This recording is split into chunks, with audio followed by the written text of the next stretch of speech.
Hello everybody.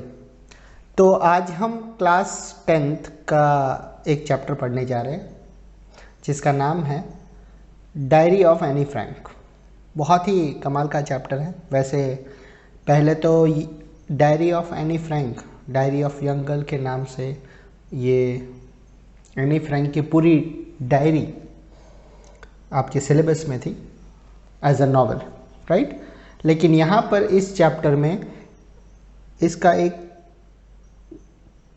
थोड़ा सा extract, थोड़ा सा पार्ट दिया गया है ना, जो बहुत ही इंटरेस्टिंग है, फनी पार्ट है और बहुत ही अच्छी तरह से सिंस द बिगिनिंग के शुरुआत से कहाँ से उसने स्टार्ट की उसकी डायरी, ये सब कुछ इसमें बताया गया है।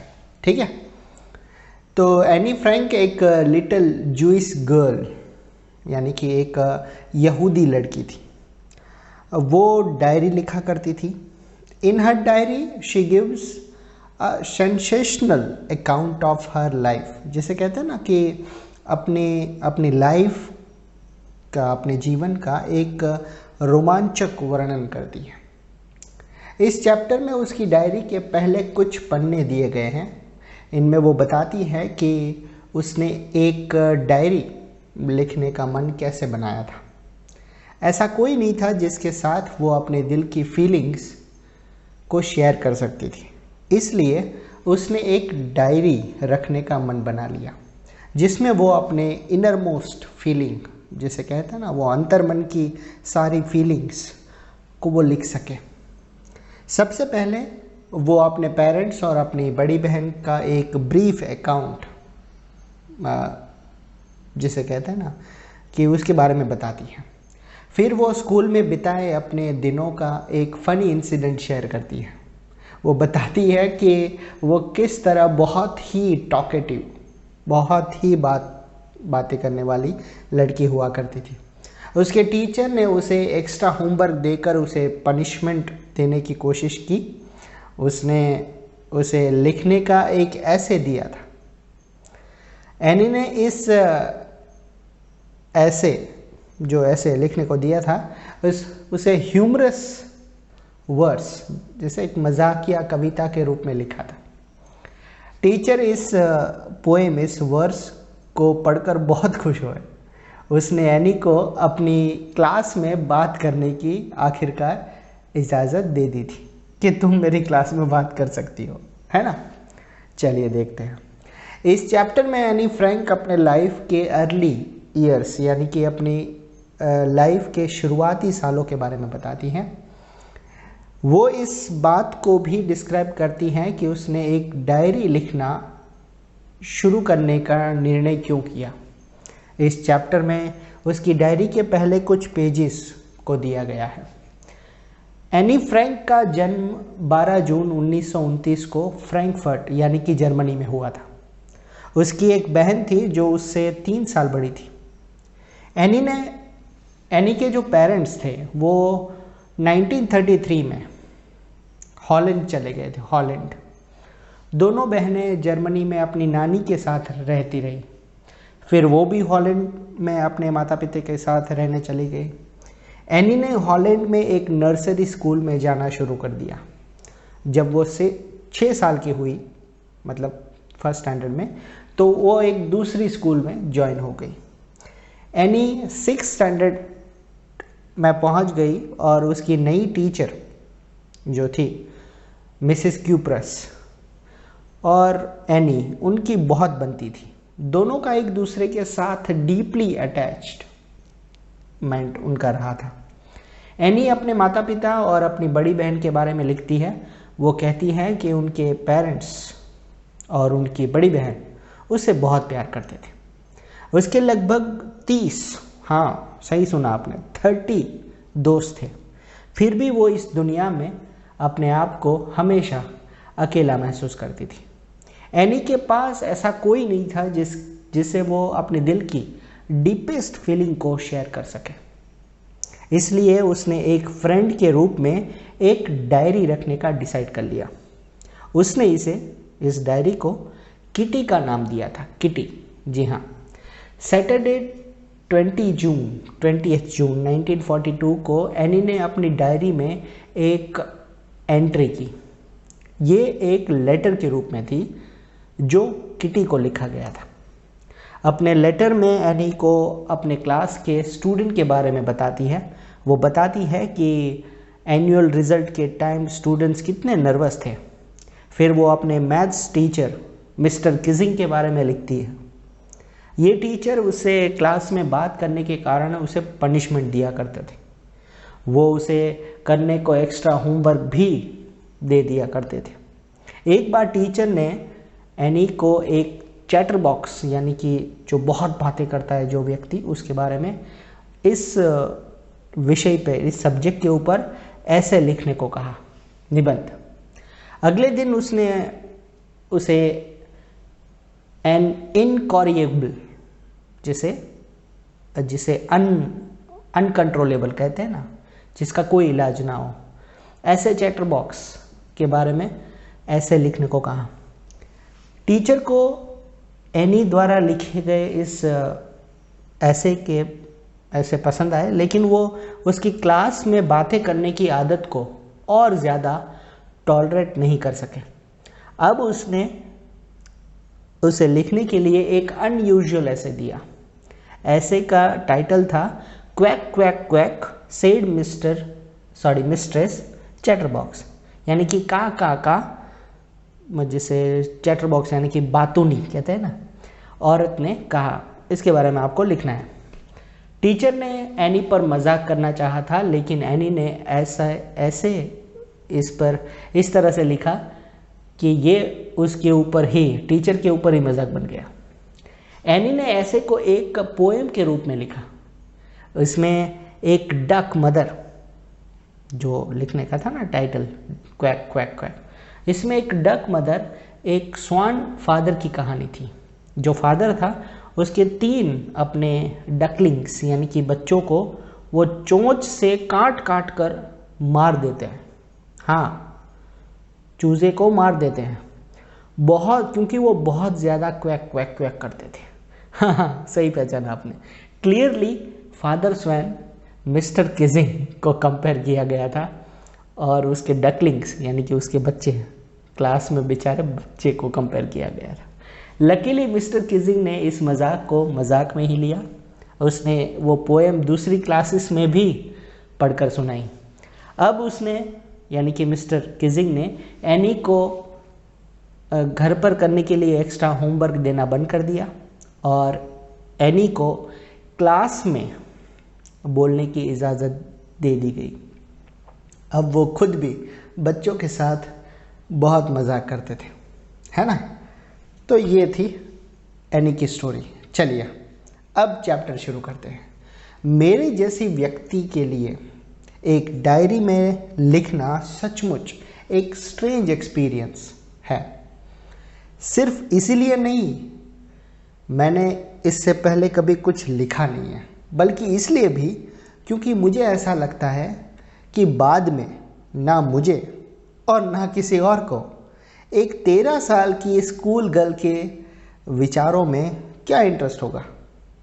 तो भी इससे कोई फ़र्क नहीं पड़ता, क्योंकि मेरा लिखने को मन कर रहा है और इससे भी ज़्यादा मुझे इस बात की ज़रूरत महसूस हो रही है कि मैं अपने दिल में भरी सभी बातों का बोझ उतार दूं। इसलिए ये डायरी लिख रही हूँ, है ना। Paper has more patience than people.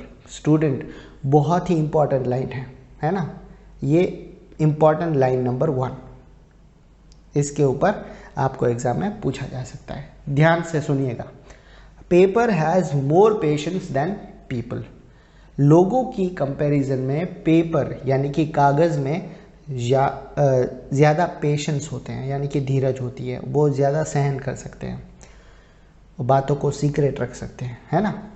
मुझे इस कहावत का विचार ऐसे एक दिन पर आया जब एनी कह रही है कि मैं बहुत उदास थी और अपने हाथों में अपनी चिन रखे हुए घर पर बैठी हुई थी, बोर हुई थी, बोर बिल्कुल, और लिस्टलेस यानी कि लाइफलेस बनकर सोच रही थी, और घर पर बैठी रहूं या बाहर जाऊं, क्या करूं, कुछ पता नहीं चल रहा था एनी को। फाइनली मैं वहीं घर पे ही रही जहाँ मैं थी और सोचती रही। हाँ, कागज़ में सचमुच लोगों से ज़्यादा पेशेंस यानी कि सहनशीलता होती है। और क्योंकि मेरा ऐसा कोई विचार नहीं है कि मैं इस स्टिप बैक नोटबुक को, जिसे मैं बड़े प्राउड के साथ एक डायरी का नाम देने जा रही हूँ, किसी दूसरे को पढ़ने दूंगी जब तक मुझे कोई रियल फ्रेंड यानी कि सच्चा दोस्त नहीं मिल जाता। इसे लिखने या ना लिखने से शायद कोई फ़र्क नहीं पड़ेगा। अब मैं अपनी उस बात पर वापस आती हूँ जिसने मुझे एक डायरी लिखने को प्रॉम्प्टेड यानी कि प्रेरित किया। पहली बात ये कि मेरा कोई दोस्त नहीं है। इस बात को मैं और ज़्यादा क्लियर करना चाहती हूँ क्योंकि कोई भरोसा नहीं करेगा कि एक 13 साल की लड़की इस दुनिया में बिल्कुल अकेली है। और मैं अकेली नहीं हूँ, मेरे प्यार करने वाले मेरे पेरेंट्स हैं और 16 साल की बहन भी है और लगभग 30 लोग हैं जिन्हें मैं दोस्त कह सकती हूँ। मेरी एक फैमिली है, लविंग आंट्स यानी कि मेरी प्यारी प्यारी मौसियाँ हैं और एक अच्छा घर। नहीं, ऊपर से दिखने में ऐसा लगता है कि मेरे पास हर चीज़ है सिवाय मेरे एक सच्चे दोस्त के। जब मैं दोस्तों के साथ होती हूँ तो सिर्फ एक बात जो मैं सोचती हूँ वो है मौज मस्ती। मेरा मन नहीं चाहता या मानता कि मैं उनके साथ हर इनकी ऑर्डिनरी बातों के अलावा कोई दूसरी बात करूं। ऐसा लगता है कि हम और ज़्यादा एक दूसरे के नज़दीक आ नहीं सकते, यानी हम एक दूसरे के साथ दिल की गहरी बात नहीं कर पाते। और यही बात एक प्रॉब्लम है। शायद ये मेरी गलती हो सकती है कि हम एक दूसरे पर अपने सीक्रेट्स बताने का भरोसा नहीं करते हैं।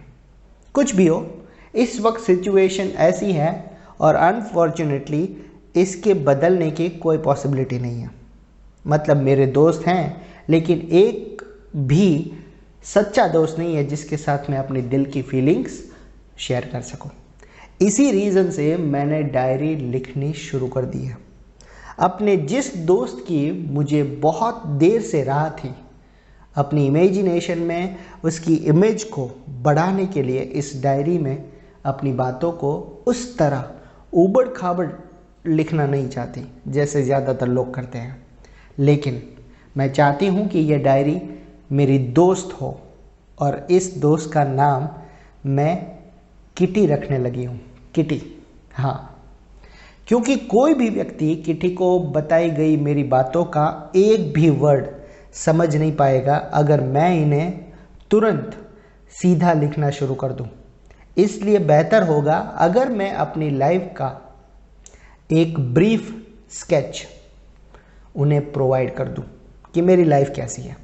वैसे ऐसा करना मुझे अच्छा नहीं लगता है, लेकिन फिर भी मेरे फादर जो मोस्ट अडोरेबल फादर हैं, यानी कि सबसे प्यारे फादर थे जिन्हें मैंने कभी देखा हूँ, उन्होंने मेरी माँ के साथ शादी तब की थी जब मेरी मदर 25 साल की थी और मेरे फादर 36 साल के थे। मेरी बहन मार्गरेट का जो जन्म है वो 1926 में जर्मनी के फ्रैंकफर्ट में हुआ। मेरा जन्म 12 जून 1929 को हुआ। मैं 4 साल की होने तक फ्रैंकफर्ट की यानी कि जर्मनी में ही रही। मेरे फादर 1933 में हॉलैंड यानी कि नेदरलैंड में चले गए। मेरी माँ एडिथ हॉलरेंडर फ्रैंक सितंबर में उनके साथ हॉलैंड चली गई, जबकि मुझे और मार्गरेट को अपनी नानी के साथ रहने के लिए इचन यानी कि जर्मनी का एक दूसरा टाउन वहाँ भेज दिया गया। मार्गरेट दिसंबर में हॉलैंड चली गई और उसके पीछे पीछे फरवरी में भी मैं भी वहाँ पे पहुँच गई। जब मुझे टेबल पर इस तरह पटक दिया गया मानो मैं मार्गरेट के लिए बर्थडे का कोई गिफ्ट थी, मैंने तुरंत मॉन्टेसरी नर्सरी स्कूल में जाना शुरू कर दिया। 6 साल की होने तक मैं वहीं पढ़ती रही। तब मैं पहली क्लास में पहुंच गई। 6th फॉर्म यानी कि 6th स्टैंडर्ड तक मेरी टीचर सिक्स स्टैंडर्ड में उनकी यानी कि टीचर जी जो थी, जिसका नाम था मिसेस क्यूप्रस, जो वहाँ की हेड मिस्ट्रेस थी। साल के एंड में हम दोनों के आंसू भर आए जब हमने एक दूसरे से हार्ट ब्रेकिंग फेयरवेल लिया, एक दूसरे से अलग हुए। 1941 के समर में नानी बीमार पड़ गई और उसका ऑपरेशन करवाना पड़ा, इसलिए मेरा जन्मदिन बिना किसी सेलिब्रेशन के बीत गया। जनवरी 1942 में नानी की डेथ हो गई। कोई नहीं जानता कि वो मुझे कितनी याद आती है और मैं अभी उसे कितना प्यार करती हूँ।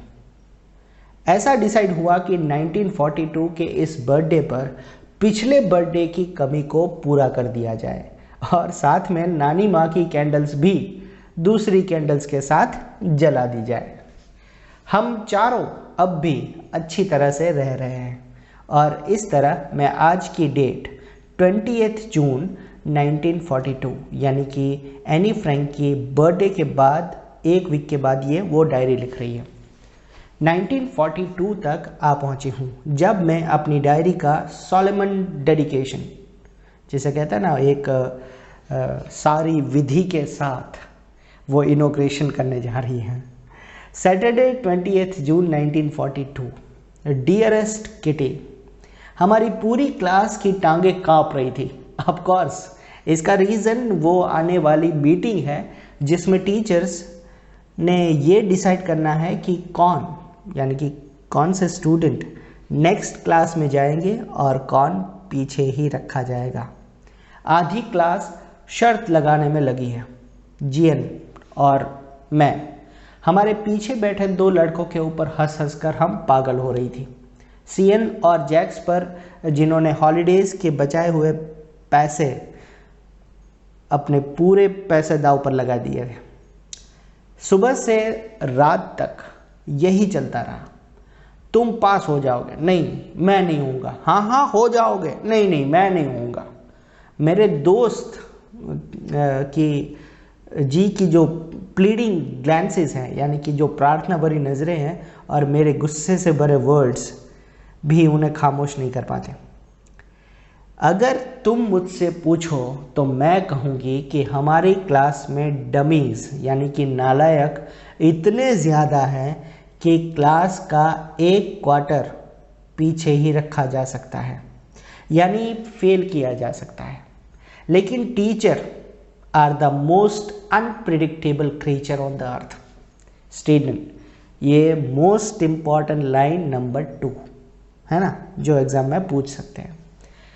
Teachers are the most unpredictable creatures on earth, यानी कि टीचर्स इस धरती के सबसे स्ट्रेंज क्रीचर्स हैं जिनके बारे में कह नहीं सकते कि वो क्या कर दे। मैं अपनी गर्लफ्रेंड्स, यानी गर्लफ्रेंड्स, दोस्त होते हैं लेकिन लड़के लड़कियां दोनों, इसलिए स्पेशली मेंशन किया है गर्लफ्रेंड्स, सहेलियों, और अपने बारे में इतनी वरीड नहीं हूँ। हम पास हो जाएंगे। सिर्फ एक सब्जेक्ट जिसके बारे में मैं श्योर नहीं हूँ और वो सब्जेक्ट है मैथ्स। कुछ भी हो, हम वेट करने के अलावा कुछ नहीं कर सकते थे। तब तक हम एक दूसरे से यही कहते रहते हैं कि दिल छोटा मत करो, all is well, all is well, all is well. मैं अपने सभी टीचर्स के साथ बहुत, मतलब उसके यानी कि जो रिलेशन थे वो सभी टीचर्स के साथ बहुत अच्छी बनती थी उसकी।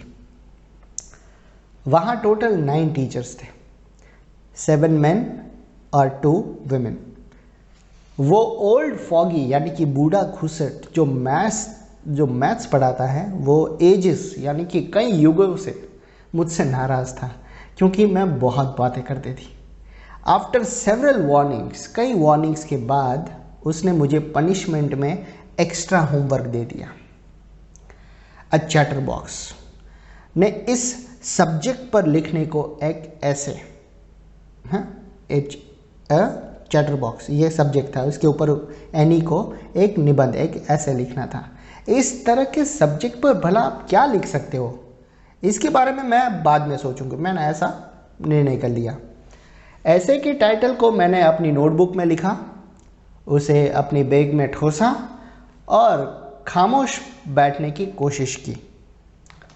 उस शाम जब मैं अपना बाकी का होमवर्क कंप्लीट कर चुकी थी, मेरी नज़र उस ऐसे वाले नोटबुक पर पड़ी, उस पेज पर पड़ी। फाउंटेन पेन को चबाते हुए मैं इस सब्जेक्ट पर सोचती रही। कोई भी व्यक्ति वर्ड्स के बीच बड़ी बड़ी खाली स्पेसेस यानी कि जगह छोड़ता हुआ इधर उधर की बातें लिख सकता है, लेकिन होशियारी इस बात में थी कि बोलने की ज़रूरत को साबित करने के लिए कन्विंसिंग, जो कहते हैं ना आर्ग्यूमेंट्स, एक ठोस दलीलें लिखनी चाहिए। I thought and I thought, मैं सोचती रही और सोचती रही। फिर अचानक मुझे एक आइडिया आया। मैंने 3 पेजेस लिख दिए जो मिस्टर किजिंग ने मुझे लिखने को दिए थे, और मैं बहुत सेटिस्फाइड हो गई कि इतने तो बहुत हैं।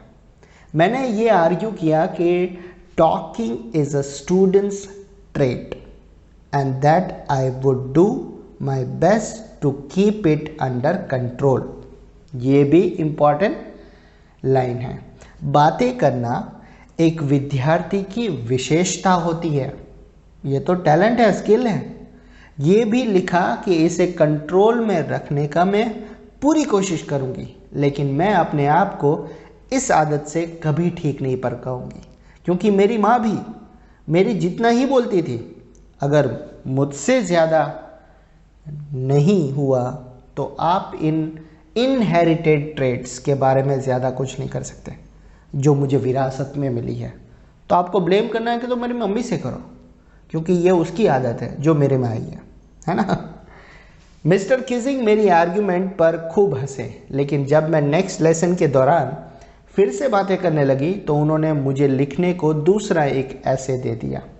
पहला ऐसे था अ चैटर बॉक्स, अब क्या है एन कॉग्रिएबल चैटर बॉक्स, जिसे अनकंट्रोलेबल कहा जा सकता है, जिस पे कोई कंट्रोल नहीं है, जिसको कोई कंट्रोल नहीं कर सकता। मैंने इसे लिख कर सबमिट भी कर दिया। इसके बाद पूरे 2 लेसन्स के दौरान मिस्टर किजिंग को कंप्लेन करने का कुछ नहीं मिला, लेकिन एंड में 3rd लेसन के दौरान वो और ज़्यादा सहन नहीं कर सके। एनी फ्रैंक क्लास में बोलने की पनिशमेंट में मैं तुम्हें एक ऐसे लिखने दे रहा हूँ जिसका टाइटल होगा quack quack quack said mister chatterbox. ये टाइटल था। द क्लास रोड, पूरी क्लास ज़ोर ज़ोर से हंसने लगी, ठहाके लगी, हाँ, और मुझे भी हंसना पड़ा। वैसे चैटर बॉक्स के टॉपिक पे मैं अपनी इंजेन्युइटी यानी कि स्किल, पूरी कल्पना शक्ति लगभग ख़त्म कर चुकी थी। 2 ऐसे में उसने लगभग चैटर बॉक्स के बारे में सब कुछ लिख दिया था। फिर भी अब टाइम था जब मुझे कुछ दूसरा सोचना था, समथिंग वेरी ओरिजिनल। मेरी फ्रेंड सैनी ने, जो पोइट्री लिखने में बहुत अच्छी थी, ये ऑफ़र की कि ऐसे को बिगिनिंग टू एंड, शुरू से अंत तक एक पोएम यानी कि एक वर्स पोएम में लिखने में वो मेरी मदद करेगी। मैं खुशी से उछल पड़ी। मिस्टर किजिंग इस रिडिक्युलस सब्जेक्ट के द्वारा मेरा मजाक उड़ाने की कोशिश कर रहे थे, लेकिन मैंने डिसाइड कर लिया था कि मजाक उल्टा उसी पर पड़े। मैंने अपनी पोएम पूरी कर ली और it was wonderful, it was beautiful. ये सुंदर थी। ये एक डक मदर और एक स्वान फादर के बारे में थी, जिनके 3 बेबी डकलिंग्स यानी कि चूजे थे, और जिन्हें फादर ने यानी कि जो स्वान फादर था उसने ज़ोर ज़ोर से मार ही दिया। हाँ, मार ही दिया, क्योंकि वो बहुत क्वैक क्वैक करते थे। लकीली मिस्टर किजिंग ने इस मजाक को मजाक में ही लिया। क्यों? क्योंकि एनी ने इस पोएम के ज़रिए स्वान फादर को मिस्टर किजिंग के साथ कंपेयर किया, और क्वैक क्वैक जो चूजे थे, जो डकलिंग्स थे, जिनको मार दिया, हाँ, वो बेचारे पुअर स्टूडेंट, उसके साथ कंपेयर किया गया। तो यहाँ पर लकीली अच्छा हुआ कि मिस्टर किजिंग ने उसे मजाक में ही लिया। उसने क्लास को पोएम पढ़कर सुनाई और साथ साथ अपनी कमेंट्स ऐड करते हुए और दूसरी कई क्लास में भी सुनाई, तब से मुझे बातें करने की छूट मिल गई और मुझे कोई एक्स्ट्रा होमवर्क अब नहीं दिया गया है। ऑन द कॉन्ट्ररी, इससे बिल्कुल अलग हम बात करें तो मिस्टर किजिंग आजकल हमेशा मजाक की बातें किया करते हैं। योर्स एनी, तुम्हारी एनी। सो स्टूडेंट, ये था आपका chapter from the diary of Anne Frank. I hope आपको पसंद आया होगा। इस चैनल को लाइक, शेयर और सब्सक्राइब करना बिल्कुल मत भूलिए। Thank you so much.